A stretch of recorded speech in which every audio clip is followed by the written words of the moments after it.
Election commission ने चुनावी bond की नई जानकारी साझा कर दी है। बीजेपी को 6,986 करोड़ के बॉन्ड मिले हैं। इलेक्शन कमीशन ने जानकारी दी है। कांग्रेस को 1,334 करोड़ के बॉन्ड मिले। बीजेडी को 944.5 करोड़ का चंदा मिला है। डीएमके को बॉन्ड से 656 करोड़ रुपए मिले हैं। ये नई जानकारी आज सामने आई है। इलेक्शन कमीशन ने अपनी वेबसाइट पर ये जानकारी अपलोड की है, जिसमें सबसे ज्यादा बीजेपी को बॉन्ड मिले हैं। और आपको बता दें, बीजेपी को 6,986 करोड़ के बॉन्ड मिले हैं। वहीं कांग्रेस को 1,334 करोड़ के बॉन्ड मिले हैं।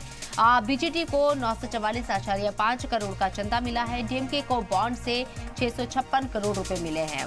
वाजे रहे, इलेक्टोरल बॉन्ड को लेकर सुप्रीम कोर्ट ने सख्त तबसरा किया था। एसबीआई को फटकार भी लगाई थी और सीबीआई के जरिए डेटा इलेक्शन कमीशन को देने के लिए कहा गया था और इलेक्शन कमीशन के जरिए उसे अपनी वेबसाइट पर अपलोड करने के लिए कहा गया, जिसके जरिए जानकारी सामने आई है। इलेक्टोरल बॉन्ड को लेकर लगातार खबरें सामने आ रही है, उस पर सियासत भी हो रही है। किस तरीके से बड़ी बड़ी कंपनियों के जरिए चंदा लिया गया है, पार्टियों को किस तरीके से चंदा दिया गया है, ये जानकारी आज सामने आई है। बीजेपी को सबसे ज्यादा कंपनियों ने चंदा दिया है, जिसमें 6,986 करोड़ के बॉन्ड दिए हैं बीजेपी को। और कांग्रेस को 1,334 करोड़ के बॉन्ड मिले हैं। बीजेपी को 944.5 करोड़ का चंदा मिला है। वहीं डीएमके को भी बॉन्ड मिले हैं यहाँ, जिसमें उनकी तादाद 656 करोड़ रुपए की है।